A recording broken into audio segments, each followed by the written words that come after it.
ہم سورہ بقرہ کی آیت نمبر 30، 31، 32 اور 33 کا خلاصہ سمجھ رہے تھے۔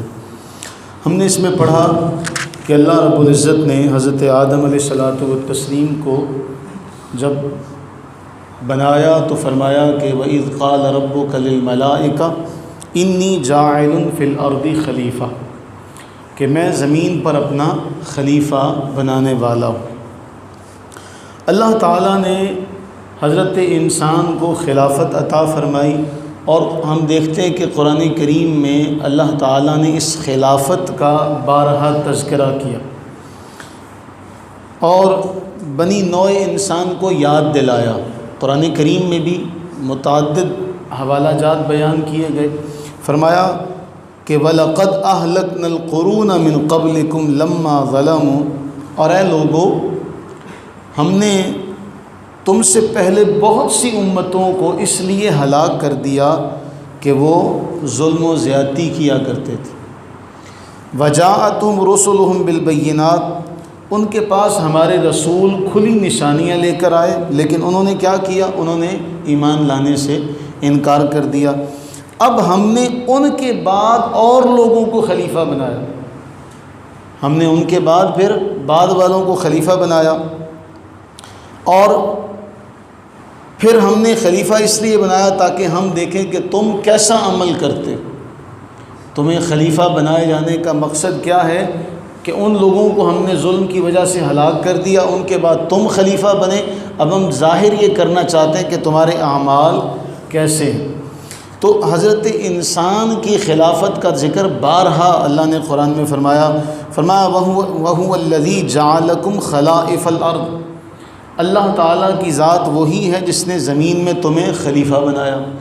پھر دوسری جگہ فرمایا هُوَ الَّذِي جَعَلَكُمْ خَلَائِفَ فِي الْأَرْضِ، اے لوگو، اللہ وہی ہے جس نے تمہیں زمین میں اپنا خلیفہ بنایا۔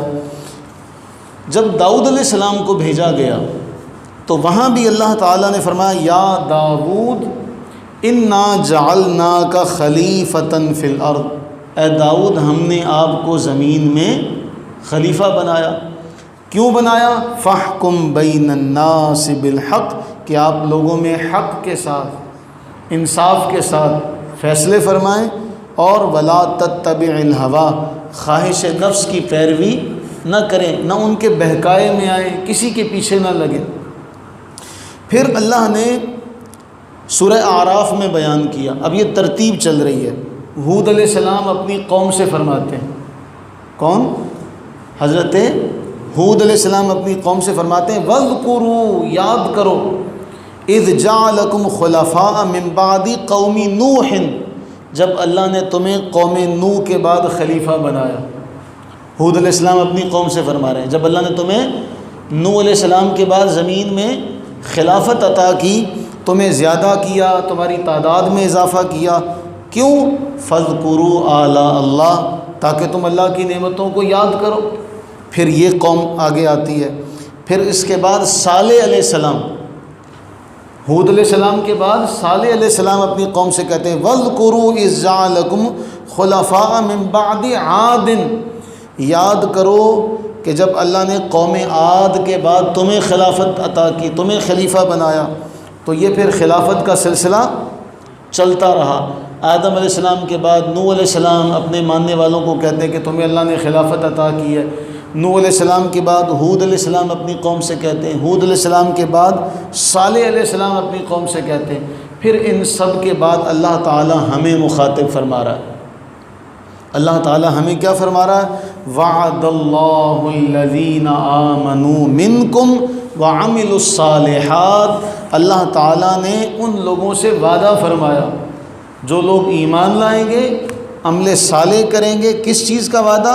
لَيَسْتَخْلِفَنَّهُمْ فِي الْأَرْضِ، کہ اللہ انہیں زمین میں خلافت عطا فرمائے گا جس طرح ان سے پہلے لوگوں کو دی تھی۔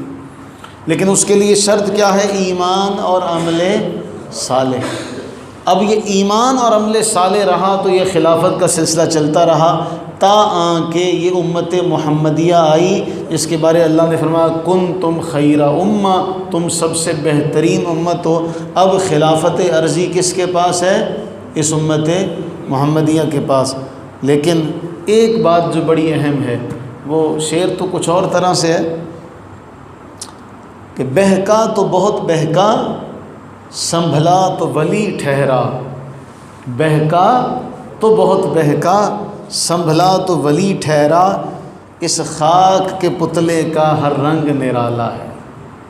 اصل شعر کچھ اور ہے، اصل شعر یہ تھا کہ اس چاک گرے باں کا ہر رنگ نرالا تھا، لیکن اس کی ترمیم اس میں کر دی گئی ہمیں سمجھانے کے لیے۔ یہ بہت موزوں شعر ہے کہ سنبھلا بہکا تو بہت بہکا، یہ بہک جائے تو پھر اس سے بڑا خونخوار اور درندہ اور وحشی کوئی نہیں، یہ سنبھل جائے تو پھر بڑے بڑے فرشتے بھی ناز کرتے ہیں۔ تو اصل معاملہ ہے حضرت انسان کو اپنا آپ سنبھالنے کا۔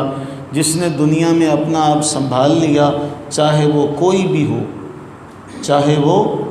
بھی ہو، وہ معزز ٹھہرے گا، اور جس نے اپنا آپ نہ سنبھالا، چاہے وہ آدم علیہ السلام کا بیٹا ہو، چاہے وہ نوح علیہ السلام کا بیٹا ہو، چاہے وہ انبیاء کرام علیہم السلام میں سے کسی کی زوجہ ہو، ذکر اللہ نے کیا قرآن کے، چاہے وہ وقت کا بڑا مفتی ہو، جس نے اپنے آپ کو نہ سنبھالا، پھر وہ اس منصب سے جب گرے گا تو پھر بہکا تو بہت بہکا، سنبھلا تو ولی ٹھہرا۔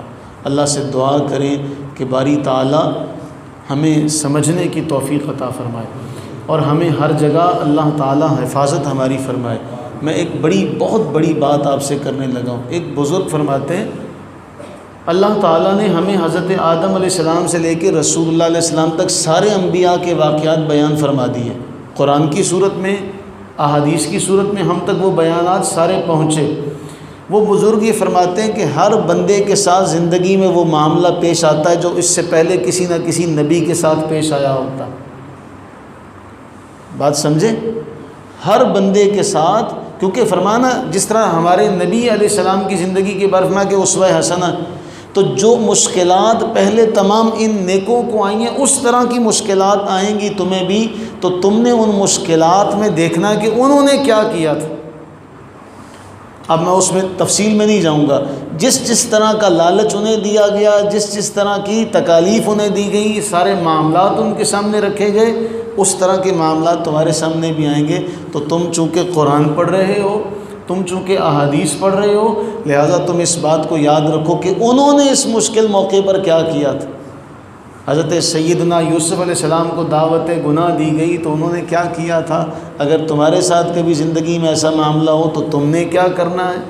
تمہارے نبی سرور عالم صلی اللہ علیہ وسلم کو ایک شے کی پیشکش کی گئی کہ جس حسین لڑکی سے چاہیں گے ہم نکاح کر دیں گے، جتنی دولت چاہیں گے ہم ان کے قدموں میں لا کر ڈھیر کر دیں گے، بس ہمارے کام میں روڑے نہ اٹکائیں۔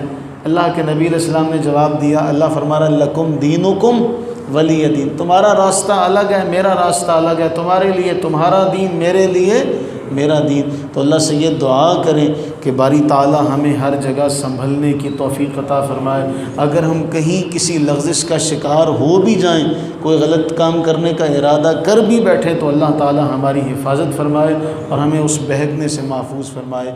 آمین ثم آمین۔